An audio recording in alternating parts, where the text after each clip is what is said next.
everyone, and welcome back again in Feral Keyline Designs YouTube channel. For today's video update, I will be now showing you the making and process of the second dress from my Lolita collection called Eunoia collection. The second dress in this collection is a little different. While both dress looks like an one-piece Lolita dress, the second dress looks more like a JSK. This second dress will still have 3 layers of lovely ruffles, just like what we did in the first dress. I can't wait to show you guys the result of this project. So let's now start with the process.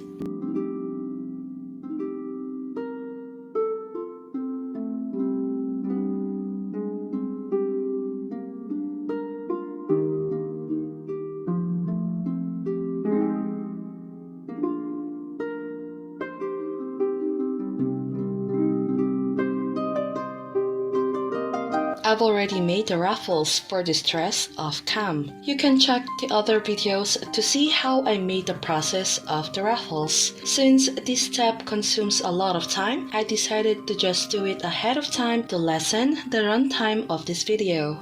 I will start off by making the skirt part of the whole core dress. Following my usual skirt making routine, we will simply measure 120 inches with panel skirt. The skirt length will be the same as the first dress, which is 20 inches. I've tried to make their measure and cuts identical as much as possible, but you can adjust this measurement however you like.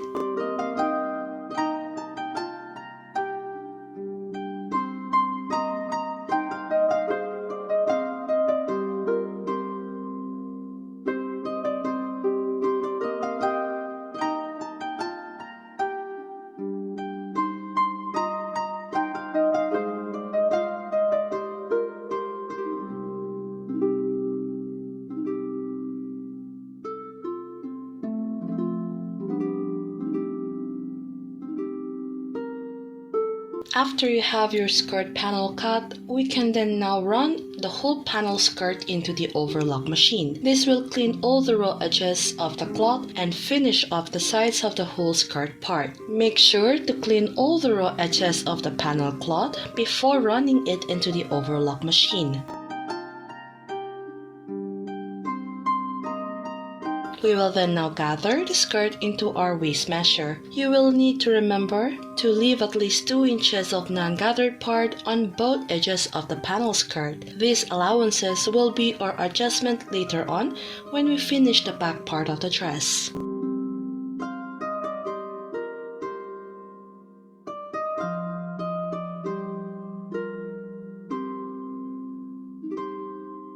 Let us now proceed on making the top bodice of this project. I am simply cutting a 13 inches length main fabric panel cloth. The width of this bodice will be our chest measure with added 2 inches allowance for adjustment. Since the main fabric is almost see-through, I will still need to cut a lining fabric for this project. The lining fabric will have the same exact measure as the main fabric.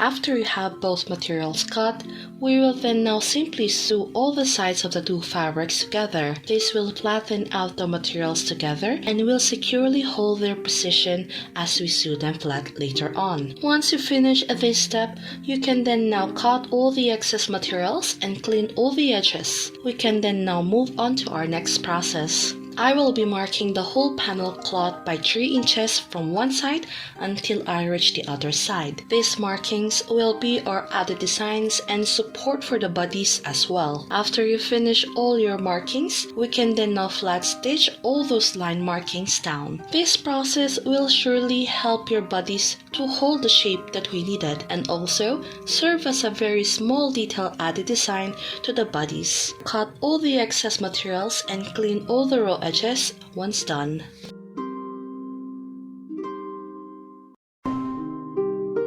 After this, we can then now mark the placement of our taxings. I fold the whole bodice into half and then I identify the center point of the whole bodice. From there, I will be marking 4 inches on both sides. The taxing height of this process is around 7 inches.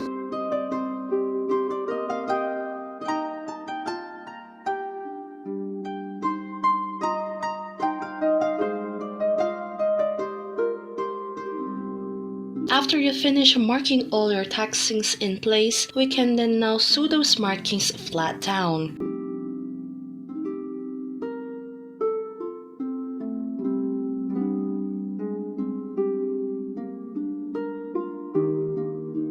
Our next step is to fold the bodice into half, and then we will now reshape the bodice as we like. If you like your bodice to be flatly rectangle in shape, then you can just skip this process. For my case, I would want to reshape the front bodice to have more option for designs later. After we reshape the bodice, we will then now round all the raw edges into a flat stitch. This step will help us secure the raw edges and help the bodice to be flattened before running into the finishing edges.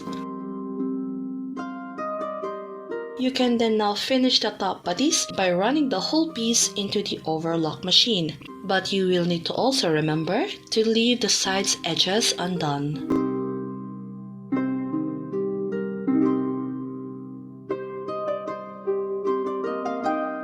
Now, we can proceed in our next step. Our next process is to simply fold the bottom part of the bodice by 1 inch.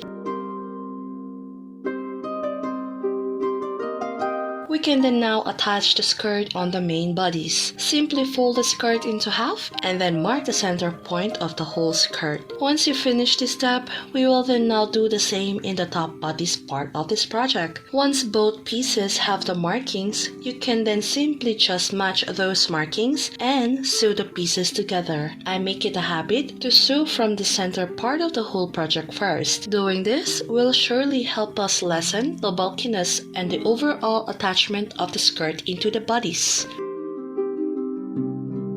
We will then now finish the raw edges of the back panel part of this project. This raw edge side will be run into the overlock machine.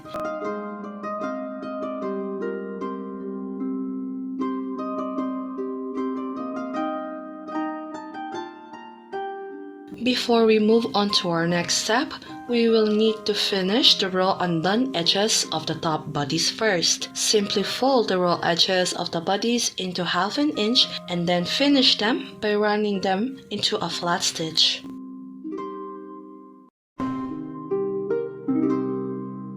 We will then now take the two panels back together and then we will match them both perfectly and neatly. We will then now simply sew 2 inches from the edge. Let's now finish the bottom part of the skirt. I'm simply folding half an inch in this process and then I flat stitch them down.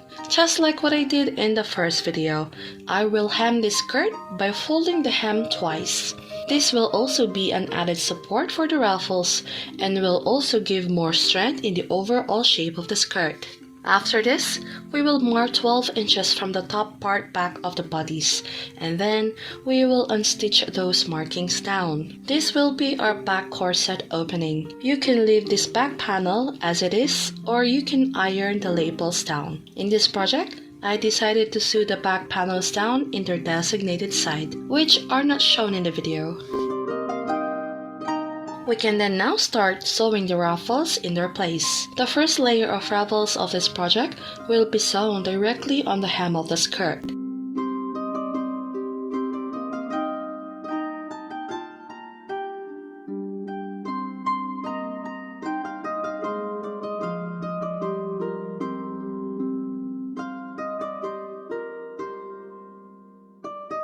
Once the first layer of ruffles is stitched down in place, we will then now mark 3 inches from the first layer of ruffles. This ruffles length is around 4 inches and it was hemmed only on one side. I continue to do this process for the rest of the ruffles.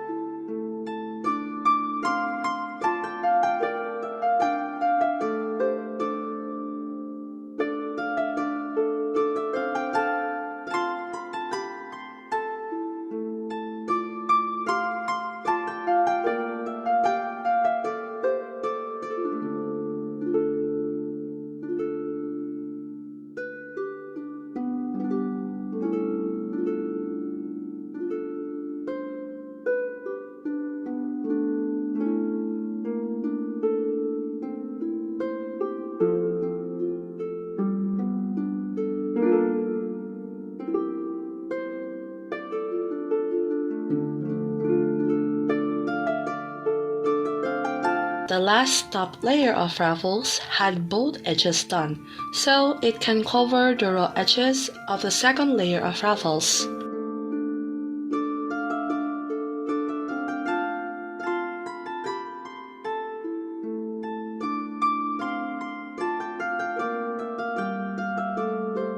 Let's move on in making the shoulder strap of this dress. Get your tape measure and measure the shoulder area part of your bodice. We will then start making the strap by cutting this long panel cloth. The panel cloth is around 25 inches in length and 4 inches in width. Fold the panel cloth into half and then sew one side down. Once you finish this step, we will then now run all the raw edges into the overlock machine. Since the strap design will have some ruffles, we don't need to do the turn it inside out process in this project. We can then now cut the strap into 2 pieces. Each strap is around 11 inches in length. I've added 1 inches allowance just in case I will need to readjust the strap later on. You will also need to finish the bottom edges of the strap by running the raw edges into the overlock machine. We can then now attach the strap into the bodice. Mark the place where you needed to sew the straps. After that, you can then now go ahead and sew the straps into those markings. We will now design the front bodice. I decided to add a layer of ruffles to the strap that will run until the front part of the whole bodice. To do this, I just play around the position of the ruffles. Once I find their positions right, then I will simply mark those placement. This step is fairly easy and fun to make. In the making of this process, I battled on adding another layer of ruffles design, but it didn't end well when I tried to do so. I am very happy that in the end, I decided to stick to this one layer of ruffles design. You can then now sew the ruffles into those markings.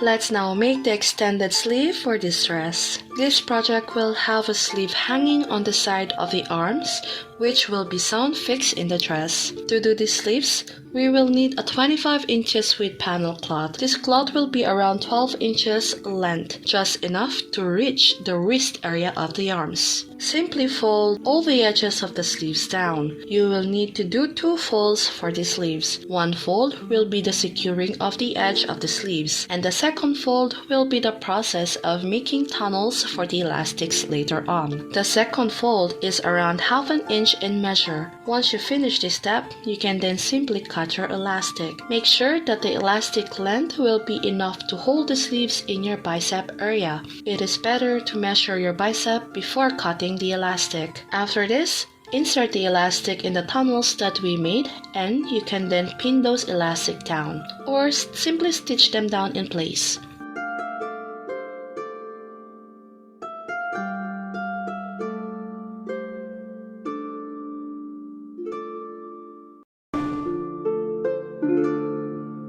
When you finally finish this, get both sides of the panels of the sleeve and then we will flat stitch them down. You will also close the raw sides of the sleeves. Finish this side by running the raw sides into the overlock machine. You can then now cut all the excess materials and clean all the edges.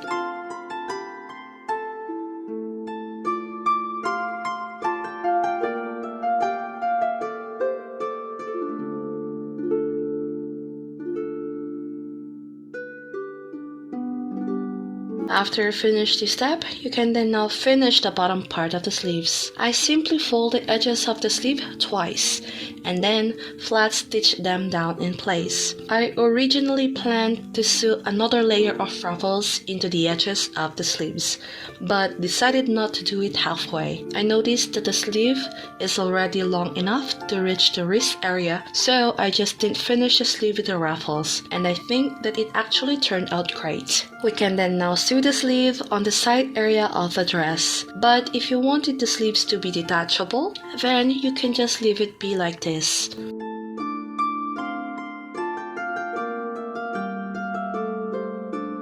I quickly mark where I wanted the loops to be sewn. And once I'm satisfied with the measures, I then go ahead and sew all the loops in place. I've only sewn 5 strips of loops in this project, since the bodice of this project is a lot shorter compared to the first dress.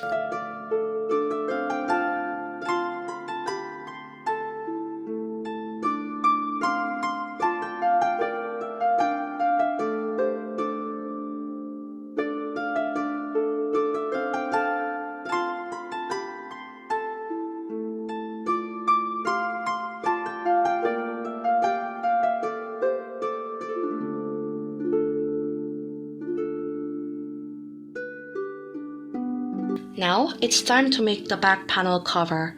Again, just like in our previous videos, I will just quickly cut a 10 inches length with 5 inches width panel cloth. We will sew all around the edges of this panel cloth, closing all the sides down. After this, you can then unstitch a small gap in any sides of the panel and then continue to turn the whole panel inside out. Once you finish this step, you can then now cut all the excess materials and clean all the edges.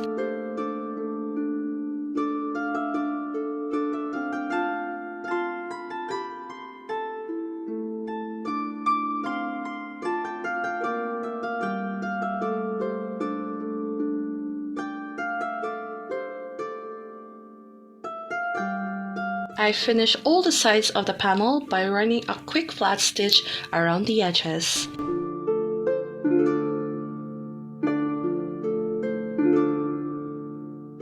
Then, you can then sew the panel cover onto the back part of the dress.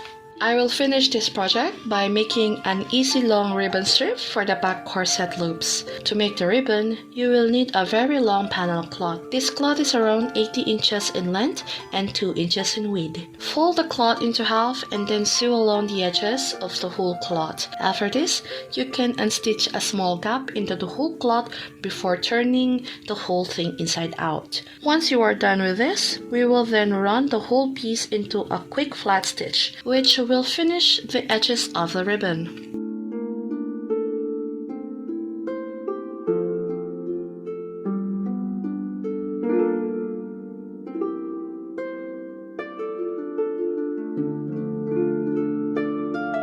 And now, I can say that the dress is finally complete. This project is really fun to make.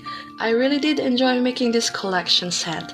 Also, the cloth is very pretty. The small details and sequins is really simple and neat finish. I am both happy and satisfied with this collection piece. I'm still working on a few dresses for the next collection, and I hope that you guys will tune in for more projects in the future. For now, thank you so much for watching.